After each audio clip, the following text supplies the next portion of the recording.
Bismillahirrahmanirrahim. Alhamdulillahi rabbil alamin. Wassalatu wassalamu ala ashrafil anbiya'i wal mursalin wa ala alihi wa sahbihi ajma'in. Subhanaka la ilma lana illa ma 'allamtana innaka antal alimul hakim. Wa la hawla wa la quwwata illa billahil aliyyil 'azim. Rabbi shrah li sadri wa yassir li amri wahlul 'uqdatam min lisani yafqahu qawli. Rabbi yassir wa la tu'assir, Rabbi atmim bil khair, innaka ala kulli syai'in qadir. Nawayna at-ta'alluma wa at-ta'lim wa at-tadhakkura wa at-tadhkir wa an-naf'a wal intifa' wal ifadati wal istifadah wal hatha ala at-tamassuki bi kitabillahi wa sunnati rasulih sallallahu alaihi wa alihi wa sahbihi wa sallam wa ad-du'a ila al-huda wa ad-dalalati ala al-khair ibtigha'a wajhillahi wa qurbihi wa thawabihi subhanahu wa ta'ala. Thumma amma ba'd. Syukur kita kehadrat Allah Subhanahu Wa Taala kerana pada malam ini Allah Taala bagi kesempatan kepada kita memanjangkan umur kita untuk sama-sama kita dapat menyambung balik perbincangan kita yang telah kita mulakan pada minggu lepas. Insya-Allah kita akan sambung balik perbahasan dalam kitab Safinatun Najah fima yajibu 'alal 'abdi li maulah bagi al-alim al-allamah Syekh Muhammad Salim bin Sumair Al-Hadrami Asy-Syafi'i rahimahullahu taala. Pada katanya, Alhamdulillahi Rabbil Alamin, wabihi nasta'in ala umurid dunya wad din. Tuan pengarah kitab kita telah memulakan kitab dia pada perbahasan minggu lepas dengan basmalah. Kemudian, pengarah wak mari dengan hamdalah, iaitu puji-pujian kepada Allah Subhanahu Wa Taala dengan katanya, Alhamdulillahi Rabbil Alamin. Terjemahannya, segala puji-pujian itu hanya tertentu milik bagi Allah Ta'ala. Rabbil Alamin, Tuhan pentadbir sekalian alam. Sama ada daripada manusia, alam jin, alam malaikat, semuanya itu di bawah tadbiran dan juga milik Allah Subhanahu Wa Ta'ala. Musannif wak mari dengan lafaz hamdalah ni kerana nak menunaikan sebahagian apa yang wajib bagi seorang hamba terhadap Tuhan dia. Iaitu kita kena memuji dan juga syukur ke atas nikmat-nikmat yang Allah Subhanahu Wa Taala kurniakan kepada hamba-Nya. Dan setengah daripada nikmat yang Allah Taala kurniakan kepada tuan pengarah ialah dia dapat menulis kitab dia ni. Maka bila dia dah mula menulis, maka perkara pertama yang dia buat adalah mensyukuri dan juga memuji Allah Subhanahu Wa Taala. Sebab keduanya kerana dia mengikuti aturan Al-Quranul Karim. Sebagaimana minggu lepas lah, Al-Quran itu dimulakan dengan suratul Fatihah, maka ayat yang seterus daripada basmalah ialah Alhamdulillahi Rabbil Alamin. Dan sebab ketiganya kerana dia mengikut dengan perbuatan baginda Nabi kita Muhammad sallallahu alaihi wa alihi wasallam, kerana baginda Nabi apabila Nabi berkhutbah, diriwayatkan dalam kitab-kitab sirah dan juga kitab-kitab hadis, Nabi memulakan kesemua khutbah-khutbah Nabi dengan hamdalah, iaitu puji-pujian kepada Allah Subhanahu Wa Taala. Dan menurut mazhab kita, mazhab Imam Syafi'i rahimahullahu taala, baca hamdalah di dalam khutbah adalah satu rukun dan ia wajib bagi seorang khatib. Bila dia berkhutbah, dia kena baca mula-mula khutbah tadi tu dengan hamdalah, puji-pujian kepada Allah Subhanahu Wa Taala. Kita boleh tengok contoh-contoh khutbah-khutbah Nabi. Antara khutbah Nabi yang masyhur adalah khutbatul wada', khutbah ketika mana Nabi menunaikan hajjil wada' di Padang Arafah. Boleh tengoklah. Itu merupakan khutbah Nabi yang memang agung, kita boleh tengok. Kemudian musannif pengarah beramal dengan satu hadis Nabi sallallahu alaihi wa alihi wasallam yang lebih kurang dengan hadis yang minggu lepas, iaitu hadis yang berbunyi kullu amrin libalin la yubda'u fihi bilhamdulillahi. Ada satu riwayat bihamdillahi fahuwa aqta'.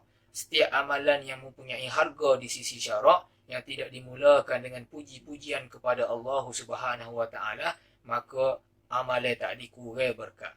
Maka musannif menggabungkan antara dua hadis, iaitu kelebihan basmalah dan juga kelebihan hamdalah.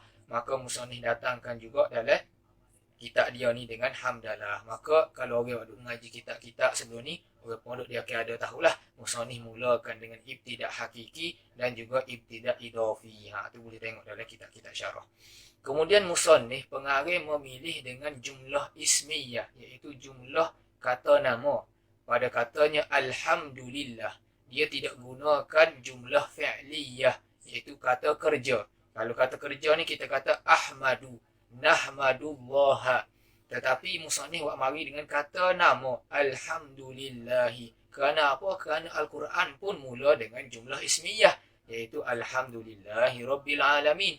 Begitu juga ada rahsia penggunaan jumlah ismiyah, iaitu bila mana kita guna jumlah ismiyah, dia memberi faedah ad-dawam wal istimrar, berkekalan dan juga berterusan. Seolah-olah musannif doa kepada Allah Subhanahu wa taala, puji-pujian dan juga kesyukuran yang dia panjatkan kepada Allah Taala ni biarlah berkekalan dan juga berterusan sampai akhir hari akhirat. Nah, dan kelebihan alhamdulillahirabbil alamin ini banyak, setengahnya yang diriwayatkan dalam satu hadis riwayat daripada Jabir bin Abdullah radhiyallahu taala anhuma. Ada Nabi sallallahu alaihi wasallam bersabda, afdalul dzikri la ilaha illallah wa afdalud duai alhamdulillah. Nabi sallallahu alaihi wasallam bersabda, seafdal-afdal, semolek-molek zikir itu adalah ucapan la ilaha illallah, iaitu kalimatut tauhid. Kita mengesahkan Allah Subhanahu wa taala. Dan seafdal-afdal, sebaik-baik doa itu kita mengucapkan alhamdulillah. Sebab itu Imam An-Nawawi rahimahullahu taala dia kata sunat bagi seseorang yang memulakan penulisan kitab ataupun mana-mana penulisan dia mulakan dengan alhamdulillah. Begitu jugalah bagi seorang guru ataupun seorang muallim, bila dia mulakan pengajian dia mulakan dengan alhamdulillah. Lebih-lebih lagi bagi seorang pelajar, bila mana dia ingin menutup dengan seorang tu guru, dia nak baca kitab ataupun nak buat perkara-perkara yang molek di sisi syarak, dia kena sebut alhamdulillahi rabbil alamin. Hukumnya sunat sebagaimana dinyatakan oleh Imam An-Nawawi rahimahullahu subhanahu wa ta'ala. Rabbil alamin, Tuhan bagi sekalian alam, sama ada alam tadi itu alam manusia, malaikat ataupun jin. Makna Rabb, kalau kita mengaji kitab-kitab Arab banyak, maknanya ada lebih kurang 15 makna sebagaimana dinyatakan oleh Al-Imam As-Suja'i. Boleh tengok ada satu nazam yang Imam Suja'i karang menceritakan makna Rabb. Rabb ni ada banyak makna lah. Tuhan, pentadbir, milik dan juga yang meliputi. Banyak kita boleh tengok dalam kitab-kitab syarah. Kemudian musannif rahimahullahu ta'ala sambung balik, wa bihi nasta'in ala umurid dunya waddin. Dan dengannya Allah Ta'ala kami memohon pertolongan ala umurid dunya waddin, atas segala urusan yang dibangsakan, urusan dunia dan juga urusan agama. Pengarah dia menghasarkan, hanya sanya Allah Ta'ala sajalah kami minta pertolongan. Kalau orang ngaji bahasa Arab, dia mentakdimkan jar dan juga majrur daripada fi'il. Nah, orang panggil takdimu ma ta'khir, takdimu ma haqquhu ta'khir yufidul hasra. Orang ngaji bahasa Arab, kita mendahulukan benda yang sepatutnya dikemudiankan, itu ada faedah, iaitu faedah hasar dan juga ikhtisas, nak bagi pengkhususan. Seolah-olah nak kata hanya sanya Allah Ta'ala sajalah kami minta pertolongan, orang lain kita tak minta tolong. Sebab apa tu?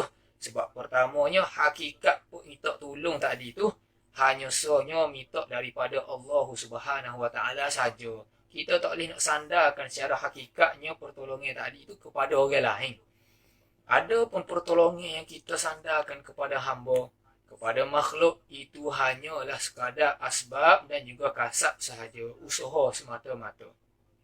Pada hakikatnya, i'tikad yang kita pegang orang Islam, pertolongan yang hakikinya datang daripada Allah Subhanahu Wa Ta'ala. Sebab itu Allah Subhanahu Wa Ta'ala berfirman, ista'inu billahi wasbiru, minta tolonglah kamu semua kepada Allah Subhanahu Wa Ta'ala dan kamu minta sabarlah, bersabarlah kamu semua. Jadi kita kena usahalah pada setiap amalan dan juga perbuatan kita ni, kita usaha supaya perkara pertama yang kita terlintas dalam hati, kita tuju kepada Allah Subhanahu Wa Ta'ala. Mula-mula, marilah apa masalah sekalipun, mula-mulanya kita minta kepada Allah Subhanahu Wa Ta'ala bagi pertolongan dan juga bagi inayah. Lepas tu kita nak pergi jumpa, nak cerita masalah kita, sama-sama manusia, sama-sama makhluk, kita nak pergi jumpa orang ni, minta tolong, itu terserahlah selepas tu, kerana kita sebagai seorang hamba dituntut untuk mengambil sebab dan juga mengambil kasab usaha. Sebab itu Nabi SAW pernah bersabda kepada sepupu dia Ibnu Abbas radhiyallahu taala anhuma, hadis ini masyhur dalam Al-Arba'in. Nabi kata, wa idza sta'anta fasta'in billah. Bila mana mu nak minta tolong, maka minta tolonglah dengan Allah Subhanahu wa taala. Hadis ini diriwayatkan oleh Imam Tirmizi dan hadis ini adalah hadis hasan sahih.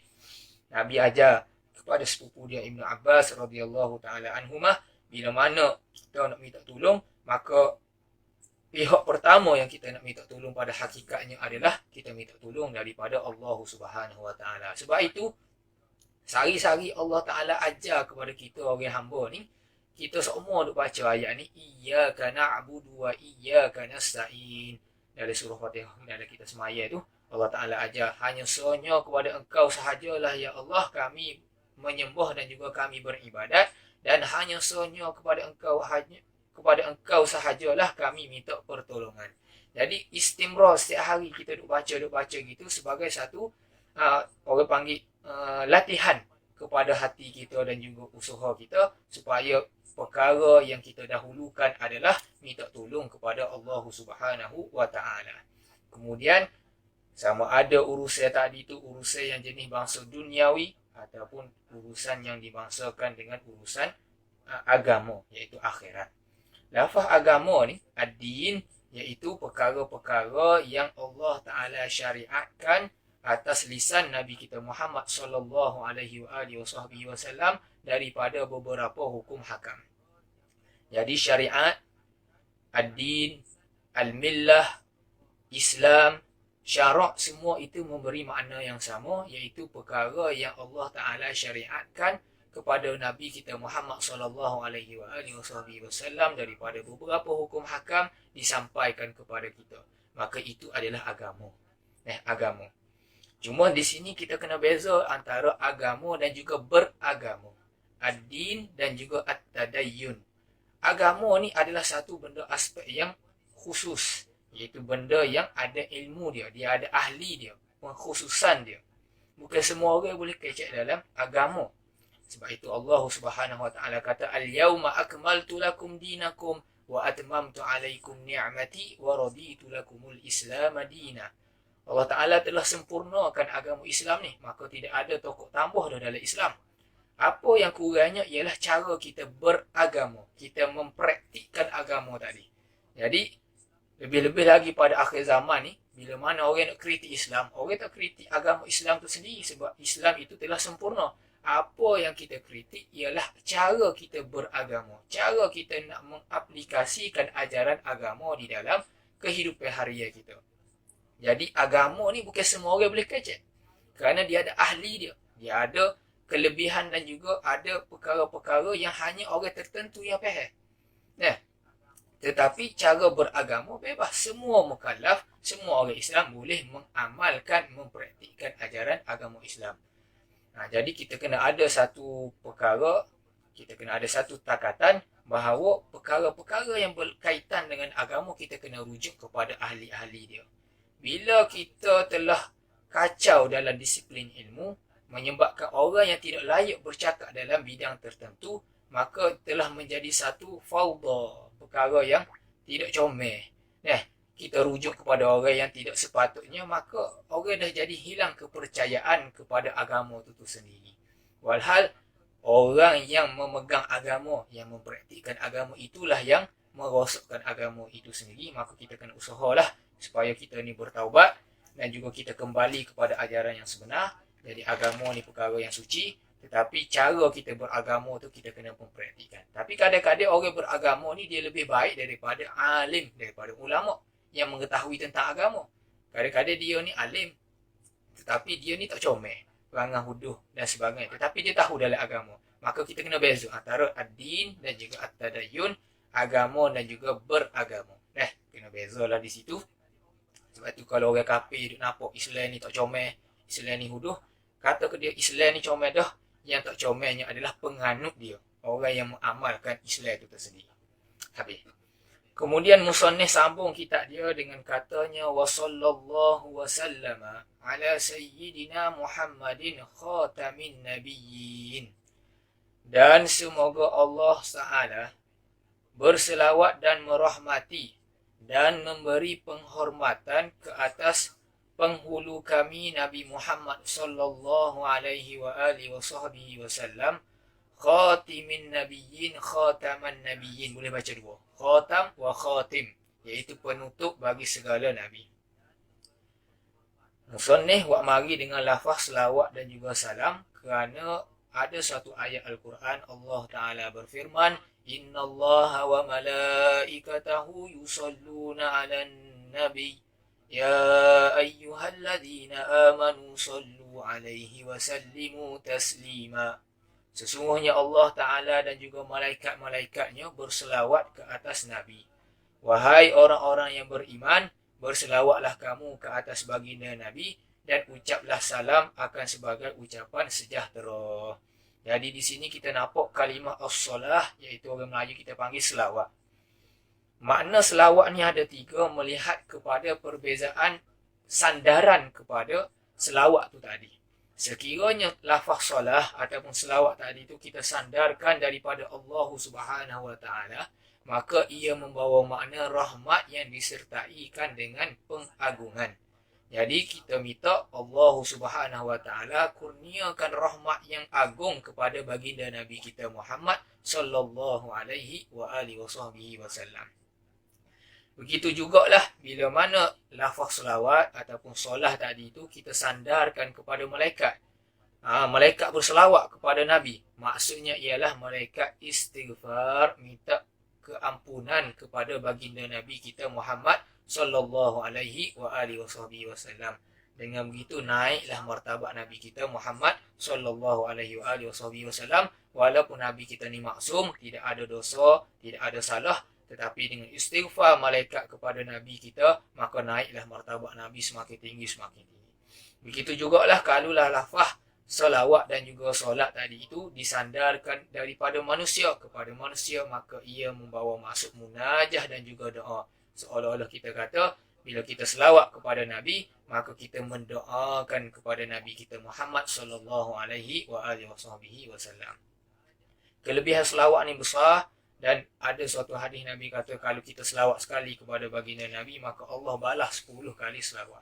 Maka kita fahamlah di sini, bila mana kata Allah 10 kali selawat daripada Allah Subhanahu Wa Taala, maka rahmat dan juga keagungan yang besar Allah Ta'ala kurniakan kepada hamba-Nya yang berselawat kepada baginda Nabi Muhammad sallallahu alaihi wa alihi wasallam. Kemudian musannif buat mari dengan lafaz sayyidina, iaitu musannif datangkan dengan kata sayyidina, iaitu penghulu. Orang tanya, boleh ke tak kita kata Nabi ni penghulu, Sayyidina Muhammad? Ada orang kata tak boleh baca sayyidina. Kenapa kita baca sayyidina? Kerana mura'atan lil adabi, kerana menjaga adab kita dengan Nabi Muhammad sallallahu alaihi wa alihi wasallam, dan juga beramal dengan perkara yang paling afdal sebagaimana yang telah muqarrar di sisi ahli-ahli ilmu, iaitu al-adabu fawqa al-ittiba.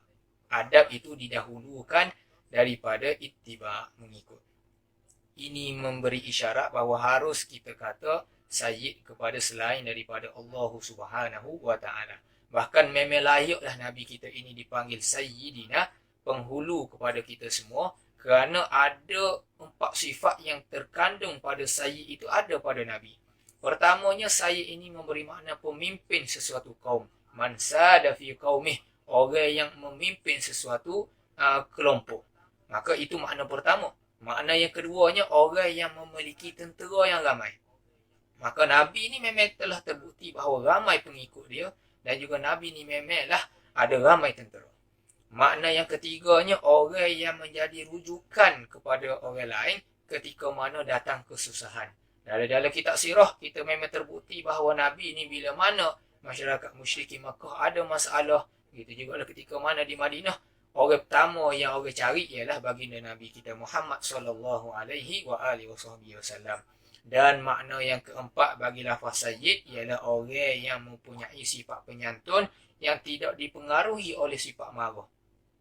Dan benda inilah yang ada pada baginda Nabi kita Muhammad sallallahu alaihi wasallam yang jarang ada pada orang lain. Jadi oleh kerana empat sifat ni ada berlaku pada Nabi, maka memang layaklah Nabi kita ini digelarkan sebagai Sayyidina besar. Lafaz Sayyid ini. Sebab itu ada satu hadis riwayat oleh Imam Tirmizi, Nabi kata, Ana sayyidu waladi Adam yaumal qiyamah wala fakhra. Aku ni penghulu bagi anak Adam pada hari kiamat, tetapi aku tidak bangga. Nabi tak bangga pun dengan kedudukan dia gitu. Maka ianya adalah kelebihan yang ada pada baginda Nabi kita Muhammad sallallahu alaihi wasallam. Kemudian di sini dinyatakan nama Nabi kita iaitu nama Muhammad. Muhammad pada asalnya diguna pakai bagi orang yang banyak puji-pujian manusia kepada dia. Orang ramai puji tu orang panggil Muhammad. Dan nama ini adalah nama yang diilhamkan oleh Allah Subhanahu Wa Taala kepada datuk baginda Nabi kita iaitu Abdul Muttalib. Bila mana Nabi lahir, maka pada hari yang ketujuh tu Abdul Muttalib menamakan Nabi kita Muhammad sallallahu alaihi wasallam dengan nama Muhammad. Walhal ada orang Arab ketika itu tidak menggunakan nama Muhammad. Maka orang tanya Abdul Muttalib, bapa namakan cucumu ni dengan nama Muhammad? Maka dia kata supaya cucu aku ini dipuji dan juga diangkatkan oleh langit dan juga ahli-ahli di dalam dunia, di bumi. Abdul Muttalib kata gitu. Dan nama Muhammad ini adalah semulia-mulia nama di dunia dan juga di akhirat, kerana bergandingan nama Muhammad itu dengan nama Allah Subhanahu Wa Taala pada kalimatut tauhid. Bila kita kata la ilaha illallah Muhammadur Rasulullah, kita kena ganding dua. Kita tak boleh kata so saja, kita gandingkan dengan Muhammadur Rasulullah. Maka tidak adalah nama yang paling mulia iaitu nama Nabi kita Muhammad sallallahu alaihi wasallam. Sebab itu para ulama kata sunat kita menamakan anak-anak kita dengan nama Muhammad. Kerana apa? Kerana kasih dan cinta kita kepada Nabi sallallahu alaihi wasallam. Sebab itu kita tengok para ulama kita dahulu kala ramai yang namanya Muhammad. Antara contoh yang masyhur adalah Imamuna Hujjatul Islam Abu Hamid Al-Ghazali. Imam Ghazali pengarang Ihya Ulumuddin, nama dia Muhammad. Ayah dia pun nama Muhammad, tok dia pun nama Muhammad Al-Ghazali. Tu tiga keturunan tu nama Muhammad berlaku. Sebab apa? Kerana rasa kasih dan sayang kepada Nabi Muhammad sallallahu alaihi wasallam. Bila kita tahu seseorang itu nama Muhammad, sunat kita memuliakan dia kerana nama dia itu serupa dengan nama Nabi Muhammad sallallahu alaihi wasallam. Jadi Nabi Muhammad kita ni adalah khatamun nabiyyin, orang panggil penutup bagi segala nabi. Khatam kita boleh baca khatim. Khatim maksudnya penutup ataupun yang menyempurnakan kepada seluruh nabi-nabi. Iaitu seolah-olah kata tak ada dah nabi selepas daripada Nabi Muhammad sallallahu alaihi wasallam. Kalau kita baca dengan bagi atas khatam, itu memberi makna cincin, orang panggil cok. Maksudnya habis dah lah. Dengan nabi juga kira tak ada dah orang lain yang menjadi pesuruh Allah Subhanahu wa taala. Kemudian musannif kata wa alihi wa sahbihi ajma'in. Kita minta semoga Allah merahmati dan juga memberi penghormatan kepada ahli keluarga Nabi kita Muhammad sallallahu alaihi wasallam dan juga para sahabat Nabi kita kesemuanya. Perbahasan tentang keluarga Nabi kita Muhammad sallallahu alaihi wasallam kita bahagi kepada tiga aspek. Aspek pertama kita bicara dalam bab zakat. Imam Syafi'i rahimahullahu taala dia kata bila kita bicara dalam bab zakat, ahli keluarga Nabi yang dimaksudkan ialah keturunan daripada Bani Hashim dan juga Bani Muttalib. Yakni orang-orang yang beriman daripada Bani Hashim dan Bani Muttalib itu dikatakan sebagai keluarga Nabi dalam bab zakat. Kalau kita ngaji bab zakat nanti ni, keluarga Nabi ni tidak boleh menerima harta zakat kerana mereka dikhususkan dengan 1/5 daripada harta perkara ghanimah dan juga ghanimah lah. 1/5 khumus daripada harta peperangan. Jadi Di sisi Imam Syafi'i, dia mengkhususkan dua golongan daripada Bani Quraisy, iaitu Bani Hashim dan juga Bani Muttalib. Sebab nama Nabi kita ni kan Nabi Muhammad bin Abdullah bin Abdul Muttalib bin Hashim bin Abdul Manaf. Nabi ni nama Abdul Manaf, dia ada 4 orang anak. Pertamanya Muttalib, kemudian ada Hashim, kemudian ada Abdul Syams dan juga ada Naufal, ada 4 orang anak. Jadi Muttalib dan Hashim ni adalah anak bagi Abdul Manaf. Dikhususkan kepada 2 keturunan, iaitu keturunan Hashim dan juga Muttalib saja yang dikatakan keluarga Nabi SAW dalam bab zakat. Kerana bila kafir musyrikin Mekah ketika tu memulaukan orang-orang Islam, khususnya Nabi kita Muhammad SAW, hanya 2 keluarga Nabi inilah yang membela dan juga mendukung Nabi kita Muhammad SAW, iaitu Bani Hashim dan juga Bani Muttalib. Ada pun keturunan Quraisy yang lain, mereka memulaukan Nabi kita Muhammad SAW. Maka dia dapat kelebihan yang tidak ada pada orang lain. Itu khusus dalam bab zakat. Kita akan belajarlah bab zakat lepas ni. Ada pun fatwa semasa ahli keluarga Nabi ni boleh terima zakat kerana tidak ada lagi harta peperangan. Maka dia pun boleh terima jugalah harta zakat, tak ada masalah. Itu perbahasan yang khusus kita baca dalam bab zakat. Kemudian aspek yang kedua kita bincang dalam bab al-madhu wa thana', dalam bab puji-pujian yang warid dalam nusus-nusus syarak, yang mana ketika mana Allah Subhanahu wa taala nyatakan keluarga Nabi dalam ayat Quran. Misalnya ayat yang biasa kita baca, innama yuridullahu liyudhhiba ankumur rijsa ahlal bait wa yutahhirakum tathira. Ada dalam ayat-ayat Al-Quran dan juga hadis yang menceritakan keluarga Nabi. Maka maknanya adalah kaum kerabat Nabi SAW. Siapa tu? Para ulama kata iaitu Sayyidina Ali dan juga Sayyidatina Fatimah dan 2 anaknya iaitu Hasan dan juga Sayyidina Husain. Kerana ada satu hadis riwayat Imam Muslim, tak kala mana turun satu ayat faqala Allah Subhanahu wa taala berfirman, faqul ta'alu nad'u abna'ana wa abna'akum wa nisa'ana wa nisa'akum wa anfusana wa anfusakum. Maka Nabi berdoa kepada Sayyidina Ali, Nabi doa kepada Sayyidatina Fatimah dan juga kepada Sayyidina Hasan dan juga Sayyidina Husain dengan kata Nabi SAW, Allahumma ha'ula'u ahli, ya Allah, mereka lah ahli keluarga aku. Jadi 4 orang ini yang dinamakan sebagai ahli kisah, itulah yang dikatakan sebagai ahli keluarga Nabi bila mana ada ayat ataupun hadis yang menceritakan kelebihan keluarga Nabi SAW. Aspek ketiga yang kita nak bincang ialah maqamud du'a. Sebagaimana dalam kitab kita nak baca ni lah, orang panggil pada maqamud du'a, kita nak mendoakan keluarga Nabi. Maka maksudnya adalah keseluruhan ummatul ijabah, iaitu orang yang beriman dengan Nabi SAW, sama ada dia ni melakukan dosa ataupun tidak. Maka terlebih utamalah didoakan bagi orang-orang yang melakukan dosa supaya diberikan kehormatan dan juga penghargaan oleh Allah Subhanahu wa taala dengan selawat dan salam ke atas keluarga Nabi SAW. Kerana ada satu hadis, walaupun hadis ini dhaif, diriwayatkan oleh Imam Tabrani, Nabi kata Ali Muhammad kullu taqi, keluarga Nabi Muhammad itu ialah setiap orang yang bertakwa. Jadi kita ni masuk semualah dalam maqamud doa. Jadi keluarga Nabi Muhammad SAW, ummatul ijabah. Kemudian kita doakan juga selawat dan juga salam tadi kepada sahabat Nabi SAW. Sahabat ni siapa? Iaitu orang yang hidup sezaman dengan Nabi SAW dan dia ni hidup di bumi. Dan dia berjumpa Nabi kita Muhammad SAW,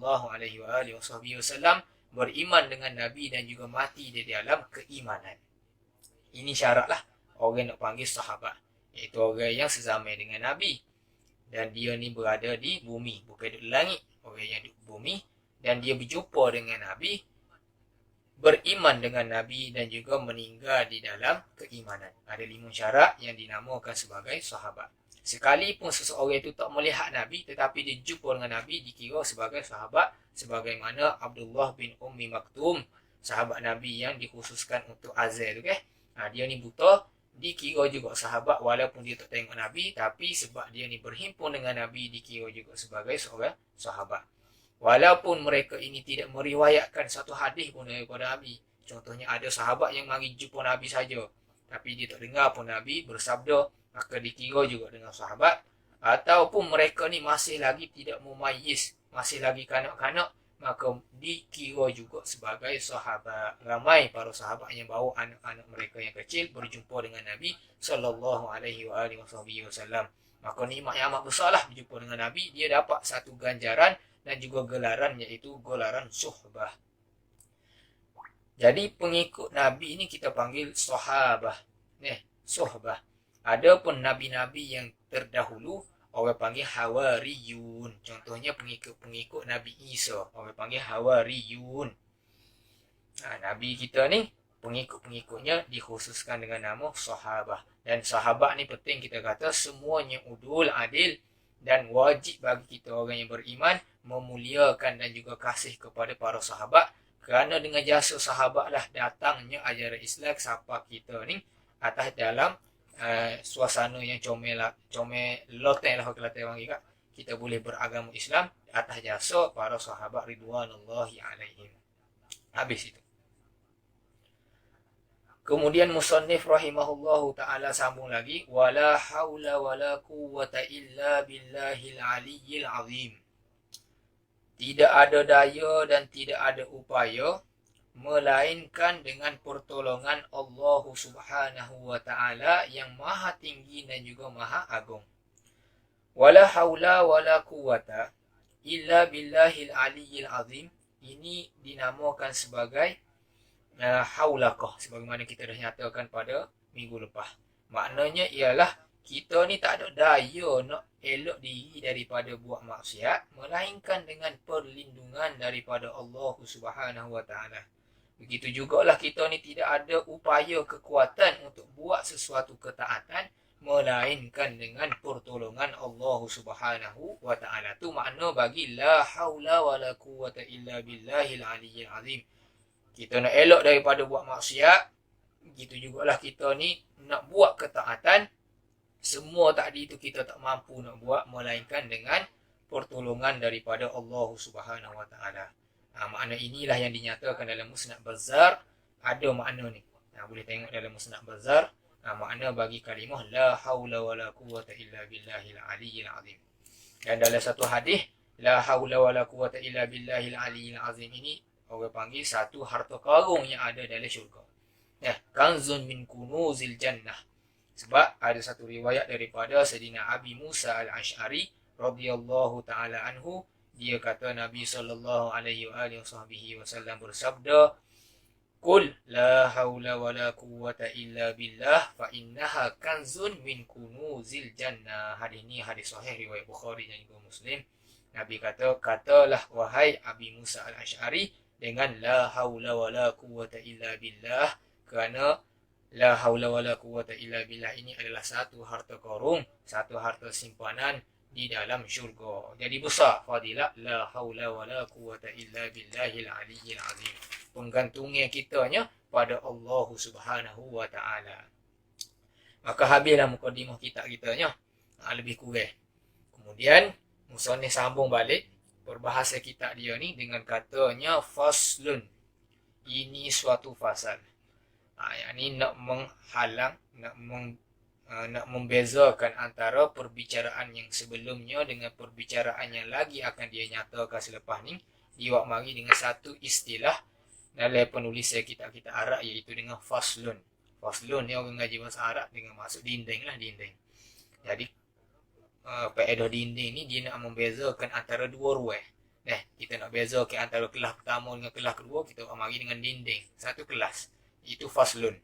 Maka asal luahnya gitulah maksud fasal. Dia nak membezakan antara perbahasan yang telah lalu dengan perbahasan yang dia akan sebut lepas ni. Maka tak sewi orang celaru, dia buat mari dengan kalimah faslun. Nak mudah fahamnya, sebagaimana kita ada banyak file dalam komputer kita tu, okay? Dalam laptop kita tu banyak file. Maka kita kena susun.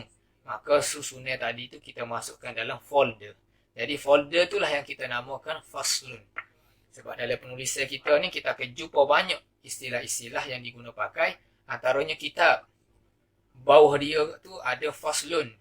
Bawah fasal kita ada bab. Ada tambih, ada masail, ada orang panggil tatimah. Jadi semua ni orang panggil istilah-istilah yang diguna pakai dalam penulisan kitab-kitab Arab. Maka kita kena best lah. Jangan orang yang guna Google Translate juga dia kata faslun kelah. Jadi masalah faslun ni adalah satu terms yang diguna pakai ungkapan nak memberi makna bahawa perbahasan selepas ni yang ada orang panggil kita nak bicara tentang sesuatu permasalahan. Lebih kurang gitulah bahasa Melayu yang ayat. Jadi faslun arkanul islami khamsatun. Kita nak cerita tentang rukun-rukun Islam. Dia kata arkanul islami khamsatun, rukun-rukun Islam ni ada 5. Benda ni kita duk tahu lama dah, kecil lagi kan. Ada sebut sama dah. Tapi kita kena ada peningkatan. Kalaulah kita kata kita tahu dah rukun Islam ni pada umur 5 tahun masa sekolah rendah. Tapi pada umur kita 40, umur kita 30, tidak ada peningkatan pengetahuan pun tentang rukun-rukun Islam, maka saja kita. Level kita sama dengan budak-budak kecil. Walaupun perbahasan ni nampak ringkas, tetapi perbahasan ni amat luas dan amat penting bagi kita untuk kita sentiasa upgrade pengetahuan dan juga ilmu kita tentang rukun-rukun Islam. Jadi dia kata rukun Islam ni ada 5. Berapa dia? Syahadatu alla ilaha illallah wa anna Muhammadan Rasulullah wa iqamus salati wa ita'uz zakati wa sawmu ramadana wa hajjul baiti man istata'a ilaihi sabila. Jadi rukun Islam ni ada 5. Pertamanya kita naik saksi bahawa tidak ada Tuhan yang layak disembah melainkan hanya Allah Ta'ala saja. Dan kita naik saksi bahawa Nabi Muhammad itu pesuruh dan juga Rasulullah. Rukun yang kedua, iqamus solah, mendirikan sembahyang 5 waktu sehari semalam. Wa ita'uz zakah, rukun ketiganya kita mengeluarkan zakat. Rukun yang keempat, saumu Ramadan, kita berpuasa pada bulan Ramadan. Dan rukun kelima, kita menunaikan haji, man istata'a ilaihi sabila, bagi mereka yang mampu untuk pergi menunaikan haji. Rukun Islam ini diambil daripada satu hadis yang masyhur, riwayat daripada Ibnu Umar, Abdullah bin Umar Ibn Khattab radhiyallahu ta'ala anhumah, diriwayatkan oleh Imam Bukhari dan Muslim. Hadis ini hadis yang ketiga dalam kitab Al-Arba'in An-Nawawiyah. Sabda Nabi kita Muhammad sallallahu alaihi wa alihi wasallam, bunyal Islamu ala khamsin, dibina Islam itu atas 5 teras yang utama. Syahadatu an la ilaha illallah wa anna Muhammadan Rasulullah wa iqamis salah wa ita'iz zakah wa hajjul baiti wa sawmi Ramadan. Jadi rukun Islam ni benda yang memang kita kena jaga, benda yang paling penting, orang panggil teras bagi agama Islam. Rukun ni orang panggil tiye. Orang panggil benda paling asas dalam sesuatu perkara, orang panggil rukun. Jadi ini merupakan perkara-perkara asas yang tertegaknya Islam, ada 5 ni lah, sebagaimana hadis tadi. Dan Islam itu amat comel sebagaimana yang telah kita nyatakan tadi, iaitu satu syariat yang didatangkan dengan hukum hakam kepada hambanya, iaitu mukallaf di kalangan manusia dan juga di kalangan jin. Jadi kita bahas soal lah. Kalau dia, insya-Allah, pertamanya syahadatu alla ilaha illallah wa anna Muhammadan Rasulullah. Kita naik saksi bahawa tidak ada Tuhan yang layak disembah melainkan Allah Ta'ala. Dan hanya sahanya Nabi Muhammad itu pesuruh Allah Ta'ala. Jadi syahadah, 2 kalimah syahadah ini dinisbahkan kepada Islam seluruhannya itu sebagaimana ruh. Maka tidak sempurnalah Islam tanpa ada ruh dia. Maka mesti kita mengucap 2 kalimah syahadat bagi mengesahkan keislaman seseorang. Sebab itu Bagi orang yang nak masuk Islam, syarat dianya ia kena mengucap 2 kalimah syahadat sebagaimana dinyatakan oleh Ibn Ruslan dalam kitab aja itulah, dalam kitab Zubat, wan nutqu bisyahadataini atubira li sihhatil imani mimman qadara. Maka menuturkan, mengucap 2 kalimah syahadat itu diiktibarkan bagi nak mengesahkan iman bagi seseorang yang mampu bertutur. Kalau kita ni mampu nak kecek, maka wajib bagi orang yang nak masuk Islam, dia kena bertutur dengan 2 kalimah syahadat, maka dia telah masuk ke dalam agama Islam. Jadi bertutur, mengucap 2 kalimah syahadat ini dikatakan sebagai satu syarat untuk pelaksanaan hukum hakim syarak ke atas diri dia di atas dunia ni. Jadi kalaulah seseorang percaya dalam hati dia bahawa Allah Ta'ala ni adalah sebenar-benar Tuhan dan dia percayalah tentang rukun iman, tetapi dia tidak bertutur dengan mulut dia, maka para ulama kata dia ni adalah orang yang beriman pada hakikat, tetapi pada di sisi zahirnya dia tidak dikira sebagai orang Islam. Dengan maksud nak kira dengan hukum hakikat Islam ni, dia kena mengucap dulu. Maka bila dia mengucap, maka dia ni dikira sebagai orang Islam supaya orang lain lah. Maknanya kalau dia jadi tu imam, boleh kita nak semaya belakang dia. Kalau dia sembelih binatang ternakan, boleh kita makan sah, kita makan sembelihan yang dia sembelih. Begitu jugalah kalau dia meninggal dunia, dia ni wajib kita sembahyangkan ke atas jenazah dia. Dan dia ni boleh mewariskan harta pusaka dia kepada orang lain. Begitu jugalah kalau dia ni sah Islam dia ni boleh mewarisi harta pusaka orang lain. Jadi syarat untuk mempraktikkan, melaksanakan hukum hakim Islam ni, dengan dia kena mengucap 2 kalimah syahadat. Jadi syarat nak mengesahkan keislaman orang-orang yang baru nak masuk Islam ni, dia ada ni sebagaimana dinyatakan dalam kitab-kitab besar. Syarat pertamanya mestilah dia ni berakal. Dia tak gila lah. Maksudnya dia ni akal yang waras. Syarat yang keduanya dia baligh, dia sampai umur. Syarat yang ketiganya tanpa paksaan. Tidak ada ikrah. Dia sukarela nak masuk agama Islam, maka sahlah syahadah dia. Syarat yang keempat, dia ni mesti mengucap 2 kalimah syahadat. Sebagaimana yang kita telah bincang tadi lah, supaya boleh kita aplikasikan pelaksanaan hukum hakim Islam itu ke atas diri dia di dunia ni. Dan syarat yang kelima, kalau orang tu nak masuk Islam, dia kena tuturkan 2 kalimah syahadat tadi itu dalam keadaan mualat berterusan. Yang ni tidak ada senggih yang lama antara kalimah syahadat yang pertama dan juga kalimah syahadat yang kedua. Dia mengucap asyhadu an la ilaha illallah, kemudian dia baca terus wa asyhadu anna Muhammadan Rasulullah. Tidak boleh ada senggih yang lama yang memutuskan antara 2 kalimah tadi, sama ada niat nak memutus ataupun dengan perkataan yang lain. Contoh dia nak mengucap dah asyhadu an la ilaha illallah, lepas tu dia kecek dengan orang. Lepas tu baru dia sambung balik wa asyhadu anna Muhammadar Rasulullah. Maka tak sah syahadah dia tadi, dia kena mengucap semula lah tu, orang yang nak masuk Islam. Dan syarat yang kena mesti tertib antara 2 kalimah syahadat tadi. Mula-mula dia kena syahadah dengan syahadat ilahiyah, iaitu asyhadu an la ilaha illallah. Kemudian dia datangkan dengan syahadah yang kedua wa asyhadu anna Muhammadan Rasulullah. Apa kita sebut benda ni? Sebab boleh jadi ada sahabat-sahabat teman-teman yang kita sayang, dia ada keinginan nak masuk agama Islam, maka kita tahu apakah kewajipan kita sebagai orang Islam. Bila dia nyatakan hasrat dia nak masuk agama Islam, kita kena terima tu. Kita kena ajar dia tu untuk mengucap syahadat. Jadi kita kena tahulah syarat ni. Ada ni syarat.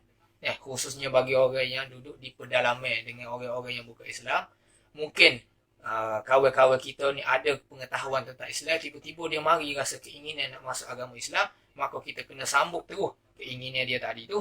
Tapi kita kena ada ilmu lah supaya bila dia nak masuk Islam tadi tu, cara dia tu sah dan diterima di sisi syarak. Jadi ada ni syarat sebagaimana dinyatakan tadi. Lepas tu orang tanya, adakah mesti dengan kalimah tadi tu dengan bahasa Arab?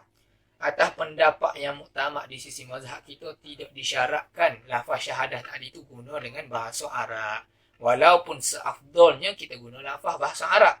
Tetapi kalaulah seseorang tadi tu dia tak mampu nak bercakap dalam bahasa Arab. Misalnya dia ni orang asli, dia boleh bahasa asli saja. Ataupun orang ni orang Cina, dia tak boleh nak kecek Melayu, tak boleh nak kecek Arab, tak boleh, sama telah lah. Maka dia mengucap dengan menggunakan terjemuh dalam bahasa dia. Boleh, tak ada masalah. Cuma yang lebih afdal bagi nak mengeluarkan daripada khilaf ulama yang mewajibkan juga lafaz syahadah tadi dengan bahasa Arab, kita gabung dua. Kita ajar dua-dua lah. Mula-mula kita ajar dengan bahasa Arab, kemudian kita tuturkan dengan bahasa yang dia faham supaya dia faham gapo dia sebut tadi. Tak ada masalah kita tulis dan dia baca. Ya, supaya orang nak nikah kan, nak akad nikah tadi tu, dia tak semestinya kena sebut terlintas dalam otak dia saja. Dia tulis, dia boleh baca, tak ada masalah. Apa yang dia akad syahadah tadi. Dan juga disyaratkan dia kena sebut asyhadu. Terjemahannya aku naik saksi. Kena sebut tu.